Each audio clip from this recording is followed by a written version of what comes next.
Selamat pagi anak-anak. Baik, kita mulai ya. Yang menjawab salam saya, semoga kalian bisa mengikuti pelajaran ini dengan baik dan nanti bisa sukses. Yang menjawab salam saya, semoga selalu diberi kesehatan dan kebahagiaan beserta keluarga masing-masing. Assalamualaikum warahmatullahi wabarakatuh. Alhamdulillahirrabbilalamin. Kita panjatkan puji syukur kehadirat Tuhan Yang Maha Esa. Kita masih diberi kesehatan, kesempatan untuk mengikuti pembelajaran PPKN pertemuan keempat ini secara daring ya. Alhamdulillah. Dan kita doakan semoga teman-teman kalian yang belum sempat ikut pembelajaran daring kali ini karena sakit, semoga segera diberi kesehatan dan kesembuhan ya, sehingga bisa mengikuti pembelajaran daring kali ini.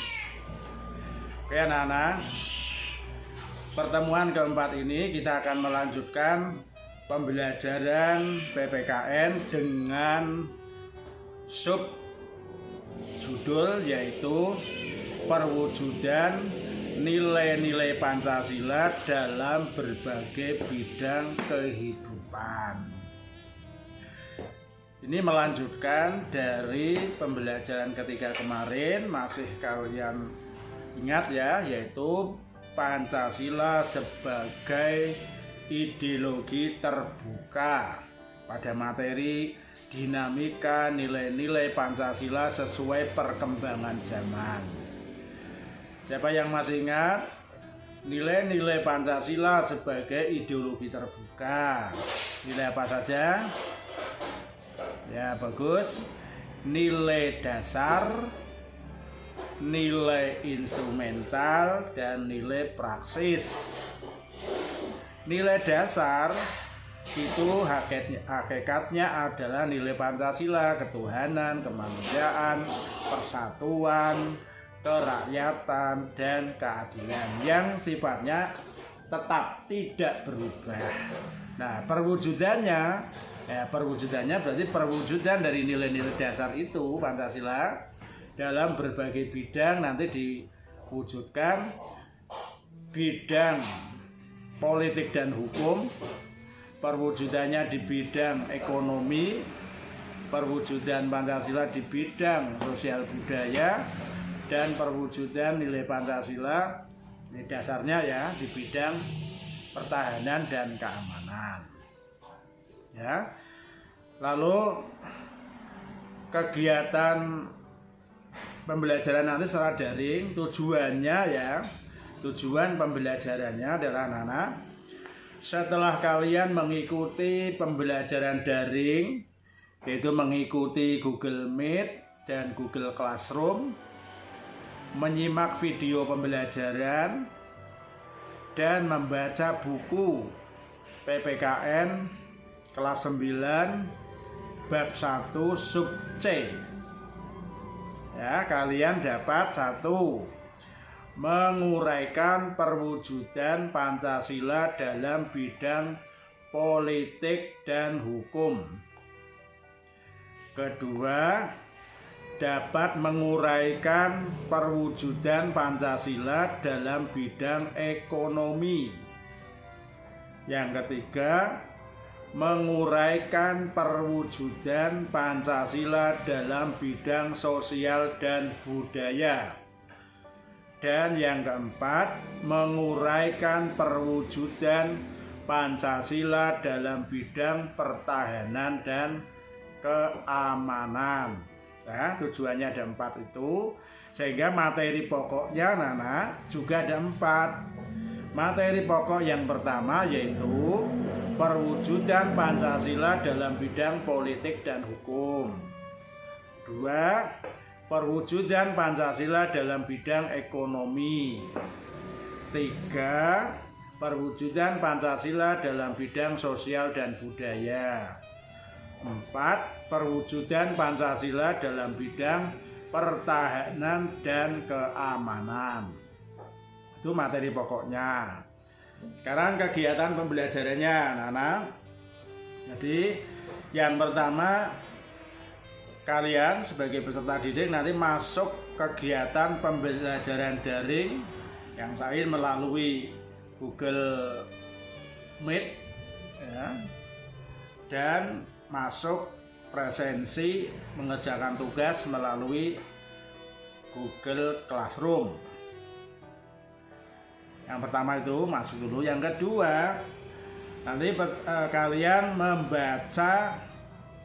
memperhatikan gambar pada buku PPKN kelas 9 halaman 20 sampai 25. Jadi belajar pertama kan mengamati ya. Mengamati bisa membaca buku halaman 20 sampai 25, mengamati gambar 1.5, 1.6, 17, 18, 19 yang ada di buku itu diamati. Kemudian setelah itu kalian memperhatikan penjelasan mengenai tujuan pembelajaran tadi sudah ya, materi pokoknya dan penilaian. Nanti saya jelaskan penilaian pertemuan keempat ini. Saya jelaskan di sini nanti. Kemudian memperhatikan atau menyaksikan video pembelajaran tentang perwujudan nilai-nilai Pancasila dalam berbagai bidang yang akan nanti saya tautkan linknya video di Classroom. Setelah itu, setelah membaca buku, mengamati gambar, menyimak video pembelajaran, anak-anak dimohon untuk belajar dengan cara menanyakan ya, bertanya secara tertulis, berarti membuat pertanyaan berkaitan dengan apa yang kamu pelajari, pertanyaan yang ingin kamu ketahui lebih jauh lagi, bukan menanyakan materi isi yang ada di buku maupun di video, tapi menanyakan hal lebih jauh lagi. Misalnya ketika kalian membaca buku, menyimak video maupun mengamati gambar, ada hal-hal misalnya gambar kerja bakti di bidang sosial budaya. Apakah ada penyimpangan materi kegiatan apa yang merupakan pengamalan Pancasila? Kegiatan apa saja yang tidak sesuai dengan Pancasila? Mengapa terjadi penyimpangan? Apa sanksinya? Bagaimana proses itu terjadi perubahan itu? Dan seterusnya. Nah, pertanyaan-pertanyaan itu juga sekaligus untuk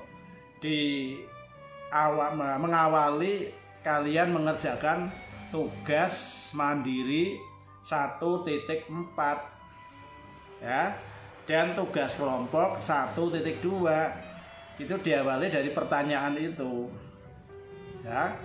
Nah, lalu untuk menjawabnya ini kan dijawab, cari kumpulkan informasi, kalian melakukan pengamatan di masyarakat.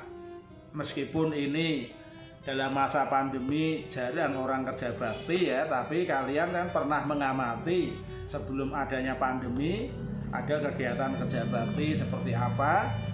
Nah, kamu bertanya, apakah ada penyimpangan, apakah merupakan pengamalan Pancasila? Kamu mengamati yang dulu. Nah, kalau tanyakan apakah ada sanksinya bagi yang tidak hadir misalnya, ya kamu wawancara kepada ketua RT atau tokoh masyarakat. Jadi cara mengumpulkan informasi itu bisa melalui pengamatan, bisa melalui wawancara. Atau kalau kamu pertanyaannya bagaimana, di mana Pak RT nggak tahu, kamu nggak tahu, ya cari informasi di membaca pustaka, membaca buku.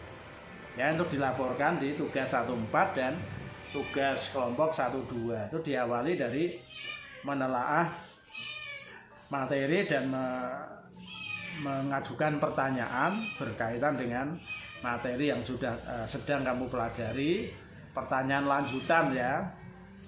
Minimal kan pertanyaan diawali dengan kata apa, mengapa, bagaimana.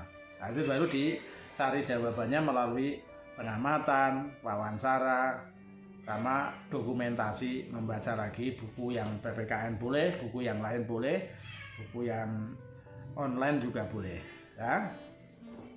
Itu anak-anak, jadi nanti kegiatan belajarnya setelah memperhatikan MIT ini tujuan belajar, materi pokok, kegiatan belajarnya seperti apa. Kemudian nanti belajar kalian adalah mengerjakan tugas mandiri 1.4 dan tugas kelompok 1.2. Sudah saya upload, serahkan di Classroom, silahkan dilihat. Di mana pada tugas kelompok 1.2 ini terjadi perubahan keanggotaan ya. Kalau yang tugas kelompok 1.1 kemarin anggotanya 4 anak, kelompok A sampai kelompok H ya, beranggotakan nomor absen 1, 1, 2, 3, 4, kelompok B 5, 6, 7, 8 dan seterusnya.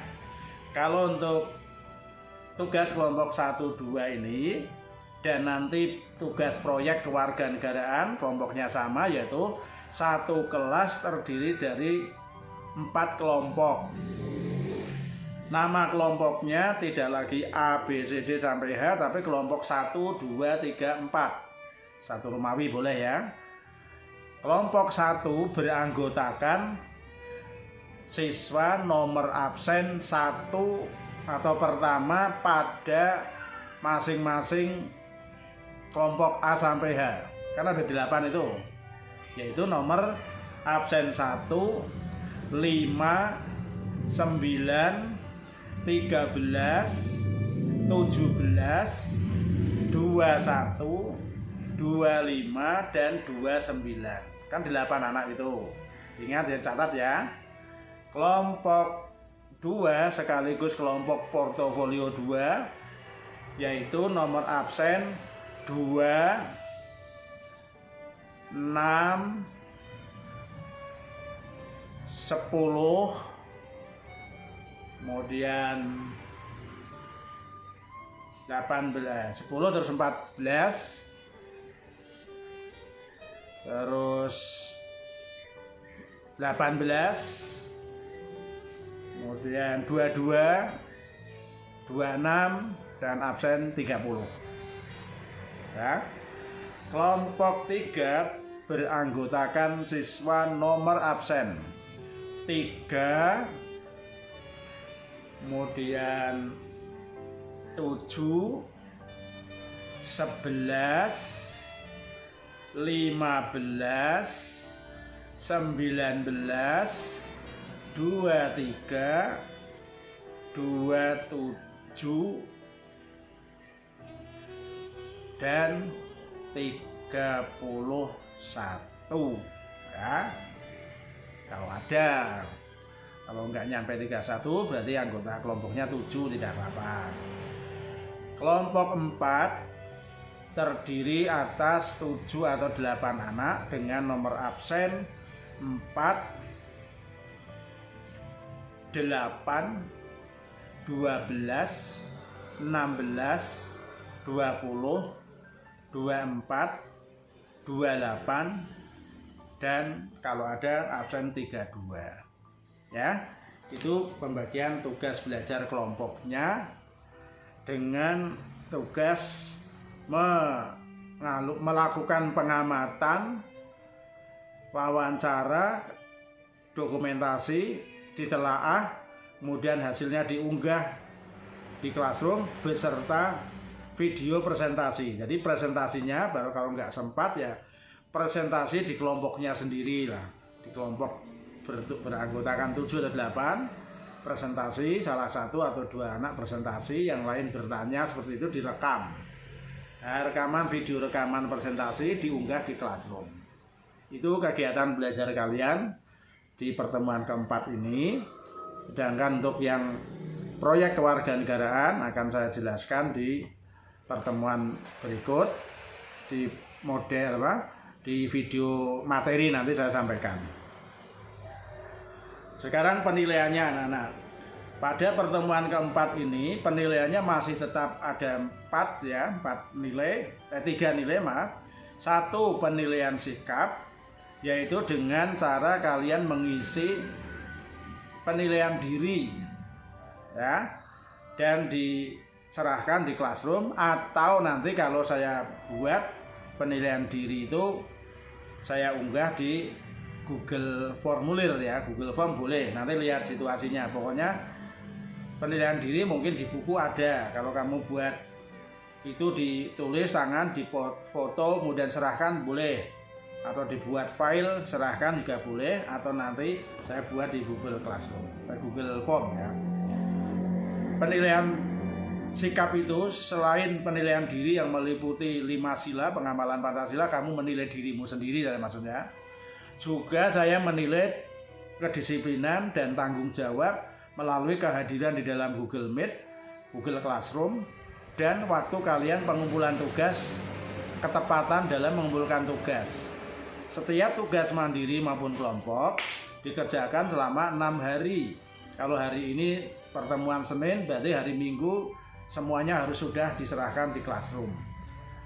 Nah, kalau semua atau anak yang mengumpulkan sebelum hari Senin, hari Minggu berarti sudah dikumpulkan, saat Minggu atau Sabtu atau Jumat, nilai kedisiplinan tanggung jawab 100.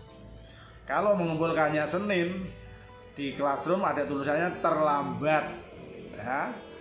Mengumpulkannya Selasa terlambat. Nah, terlambat terus. Jadi terlambat 1 hari nilai maksimal 90, disiplin ya. Lambat 2 hari nilai maksimal 80. Maksimal itu bisa 60, bisa 50 kan. Lambat 3 hari ya maksimal 70. Seperti itu ya. Nilai kedisiplinan, nilai tanggung jawab sikap itu. Kemudian yang kedua, nilai pengetahuan dilaksanakan dalam bentuk penugasan. Dalam hal ini tugas mandirinya adalah 1.4 ya, yang harus diunggah pada hari Minggu besok paling lambat 6 hari setelah ini ya, diunggah di classroom. Penilaian keterampilannya adalah melalui menyusun laporan hasil penelaahan, hasil pengamatan tentang perilaku masyarakat ya, perilaku di dalam masyarakat, diunggah secara daring di dalam classroom ya. Penilaiannya itu termasuk presentasinya ya, video presentasinya tadi kan sudah saya sampaikan. Itu yang diunggah adalah kemampuan menulis hasil telaah dan menyampaikan. Lah, menulisnya berarti bentuknya laporan hasil telaah, menyampaikannya berarti kamu mengunggah video rekaman presentasi di dalam kelompokmu masing-masing ya. Demikian anak-anakku kelas 9 yang keren, yang hebat ya. Pertemuan kali ini keempat, mudah-mudahan ilmu pengalaman yang kalian peroleh dalam pembelajaran secara daring ini dapat meningkatkan kompetensi yang diharapkan. Mudah-mudahan kalian dapat menerapkan ilmu dan pengalaman yang kalian peroleh dalam belajar daring dalam kehidupan sehari-hari, sehingga menjadikan kalian sebagai pribadi yang berkarakter Pancasila, nasionalis, peduli terhadap lingkungan hidup sebagai wujud dari kebanggaan akan bangsa dan tanah air Indonesia. Terima kasih. Salam sehat. Assalamualaikum warahmatullahi wabarakatuh.